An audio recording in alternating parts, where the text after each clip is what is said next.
Bezat Hashem, we're back at the Limud Torah, Toratena Kedusha, Sefer, with Sefer Yirat HaShem from Rav Moshe Amber. Today is the 26th of the month of Shvat, Monday, the second day of the week of Parshat Shabbat, Parshat Terumah. So, Bezat Hashem, we will analyze a little bit the Parashah. The Rabbi says, V'yikhu li Terumah.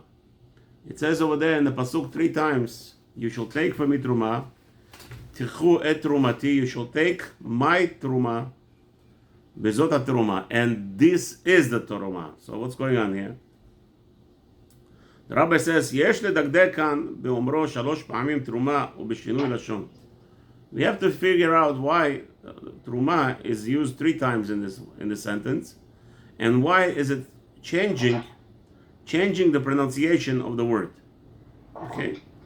But Chila, in the beginning it tells you Terumah, V'achakach Terumati, and then it says my Terumah, V'achakach it says Ha Terumah, the Terumah, V'od Dikdukim Achirim, and there's many other meticulousness what's going on here that we could learn from this.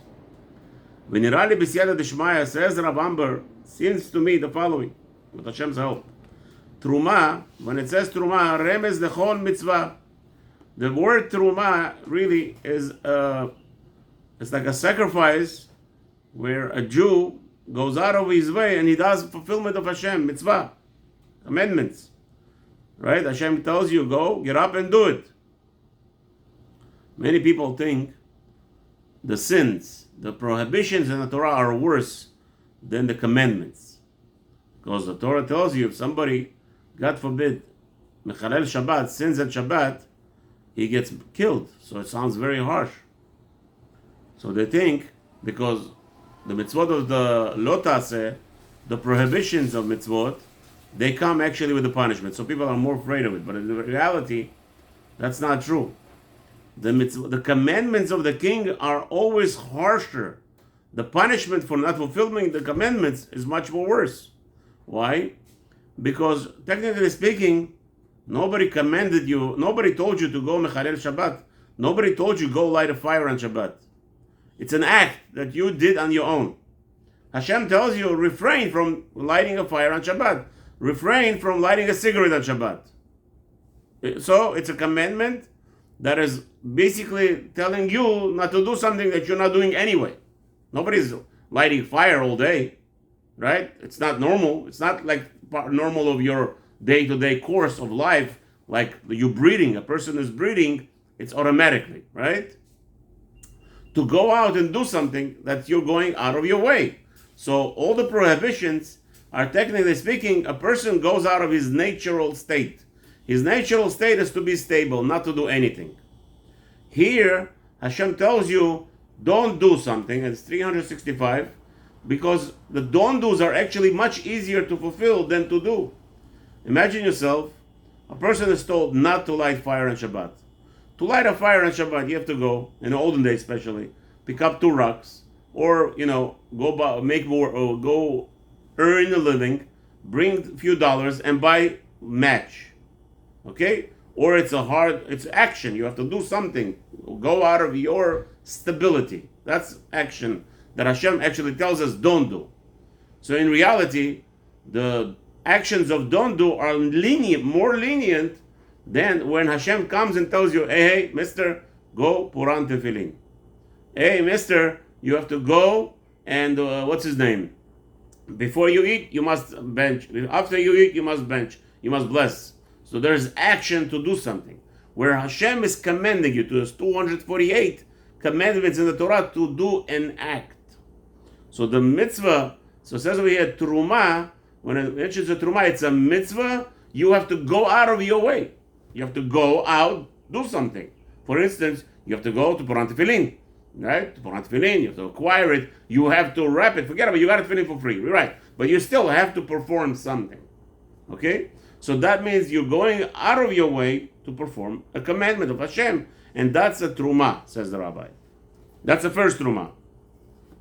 In the Pasuk, hint to it.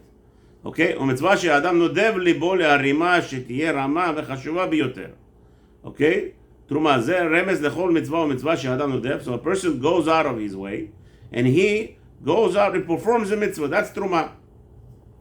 L'shem shamayim v'lo l'shem pniya acheret v'zeu v'yikchu li.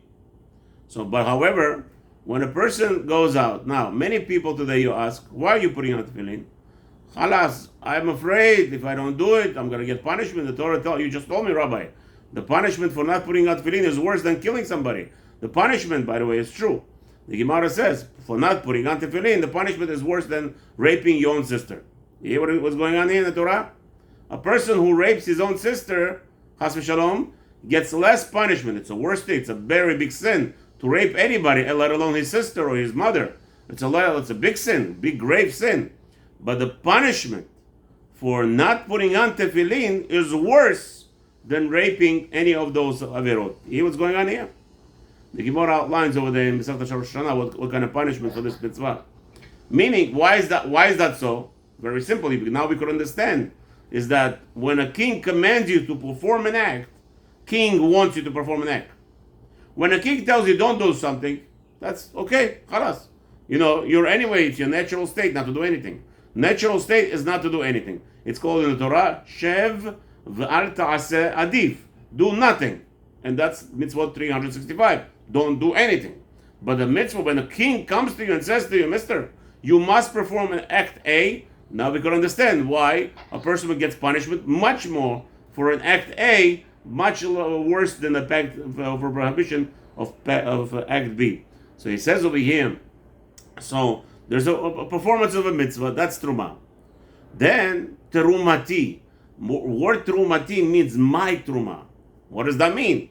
So the Rabbi explains, it means when a person performs a mitzvah with all his love, with all his heart, and he's doing it for the sake of HaShem, he doesn't care about getting not punished, and he doesn't care about getting a reward. Like I said many times, a person must act that way. You can't make cheshbonot, I'm doing this because of A, Y, X, Y, and Z. And I say it again and again, I can never say it enough. A person goes in, I was in a KC, the Cultural Central supermarket in here, and they sold me something wrong numbers. They charged me for a six-pack. When you buy a six-pack malt beer, non-alcohol beer that I like to drink sometimes because of whatever my needs are.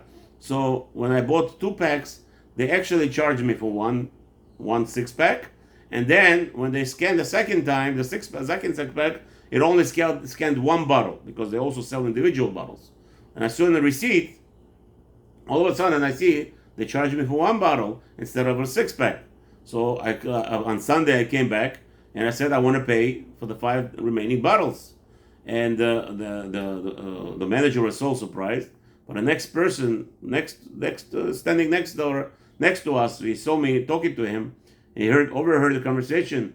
And when the manager was surprised, he says to him, "It's not worth to go to Gehinnom for 5 bottles." So I looked at this boy and I said, it was a young boy, maybe 19, 20. I said, "You think I'm worried about Gehinnom? You think I care about Gehinnom? I have zero worry about Gehinnom. I have much problem. My bigger problem is if 1,000 customers like this a week get undercharged $5, that's $5,000. And like this happens every week, chas v'shalom, how do you think this business is going to stay in business? They're not. That's what I'm worried about. Not worried about Gehinnom. I'm not worried about nothing. I mean, that's the last thing you worry about. The first thing, you're hurting another Jew, you're going to cause him to go out of business. Are you crazy? No, it's their mistake. I really didn't cause it.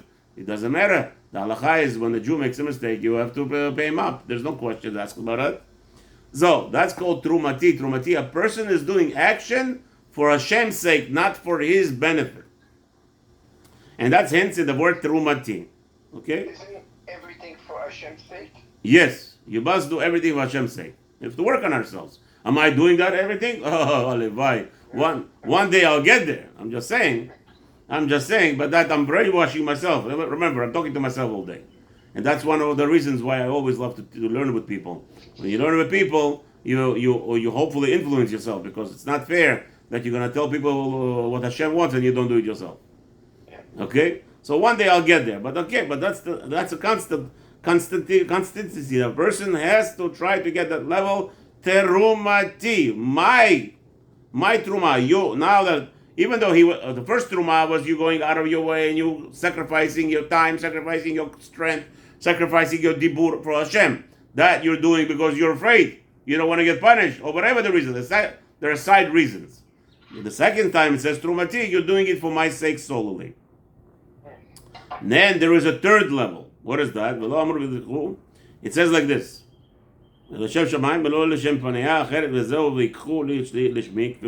Okay. כדור, וגם ויקחו לי בלשון נסתר ולא אמרו תיקחו בלשון נוכח. אוקיי, רמז להשתדל לעשות המצווה בסתר או בהצנעה, וגם ויקחו לשון לימוד כמו כי לקח טוב נתתי לכם. So another thing, the person does A is for the sake of heaven, and he is not doing it for publicity. דהיינו ללמד את עצמו לומר קודם כל מצווה לשם ייחוד. וזה ויקחו ללימוד.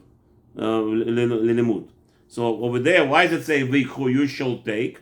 It says that you're learning the performance, how to perform the mitzvah properly. And that's the only way you could do that, by learning Torah.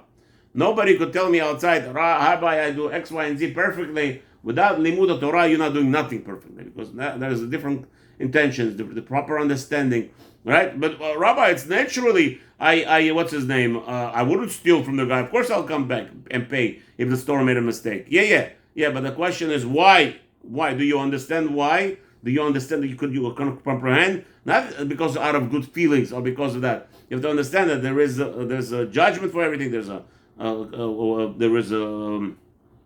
We want a completion of Hashem's name. Even tzedakah. Today we learned Baruch Hashem in the morning how to perform tzedakah properly.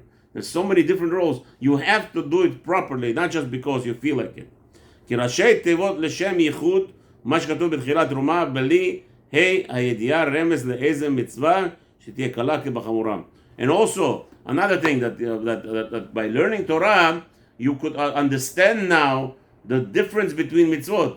Some people think a heavy mitzvah, a strong mitzvah, it's very important to do, and they will do it much more meticulously. The other mitzvot is not so important to do them meticulously. He could do, like somebody tells me, Rabbi, why do we have to be 100%? Couldn't we be just 90% also? Chas v'shalom. The whole point of limud Torah to grasp together. But that's v'ikhu li. That Hashem says, then you're getting the mitzvah for me. Od v'ikhu b'lashon rabim. So same thing. Okay. Okay. Now 1 second. We got a little bit confused. וגם ויקחו לשון גידור וגם קחו לי בלשון נסתר. קחו לי לשמי כפירוש. אוקיי? תדל, קחו לי בלשון נסתר ולא אמרו ותיקחו בלשון נוכח. Okay, so he says another thing. Why doesn't it say, it says ויקחו and not ותיקחו? Right? ויקחו means to take, ותיקחו also means to take. Right? So ויקחו, he's want to tell you, בלשון נוכח רמז להשתדל לעשות המצווה בהסתר ובצנעה. So he says there is a connotation again, or there is a hint. The connection would be that if you spell it veikhu with a yud instead of vatikhu, that is hinting to you more private. A person should be mishtadel, try to do mitzvot without the whole world knowing that he's doing those mitzvot. Okay? Od veikhu lashon rabim. Also, another reason the rabbi says here, why does it say veikhu? Okay, in Hebrew, the veikhu sounds like many. Vetikhu, it means to individual, take. So why is it veikhu? It sounds like Hashem is talking to more than one person taking, to fulfilling the mitzvah.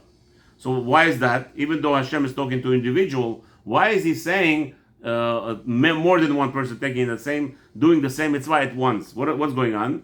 רמז שלפעמים יותר טוב לעשות את המצווה ברבים ולא בהצנעה. The truth of the matter is, sometimes it's appropriately. That's the lesson here. Sometimes, one second, let me get Zohar on the line. Okay.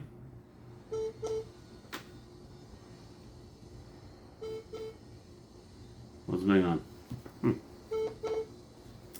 Okay, my phone is acting up. No.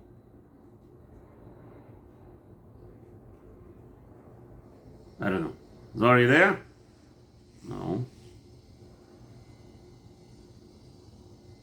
Me, I'm here. But I don't know about Zohar. Yeah, I don't know what's going on. Let me see how we could remedy this. Okay. 1 second. So till now we understood that Hashem wants you to do the mitzvot for His sake, and that's what it means. Veikhu li Terumah, right? Now the rabbi says there is also a different reason. That why does it say in Veikhu instead of Vatikhu? Veikhu would mean that there's more than one person performing the mitzvah, and the rabbi we just now started discussing that sometimes the mitzvot not supposed to be done without people knowing it. For instance, it's sometimes great to publicize the mitzvah so that other people will fulfill the mitzvah. One of the things that we do, that we perform the mitzvah with more individuals, because that's the I guess beautification of Hashem's existence. The more, the merrier. Sometimes to do the mitzvah to show to others how to perform the act. And then it says later tikhu. So again, it started veikhu, and then it jumped to tikhu. So remez lema shamru shemot kol haoseh mitzvah mazminim lo sachar lekayem od mitzvah acheret. So the reason is that whoever does one mitzvah, Hashem rewards him. The reward of a mitzvah is that you could perform another mitzvah.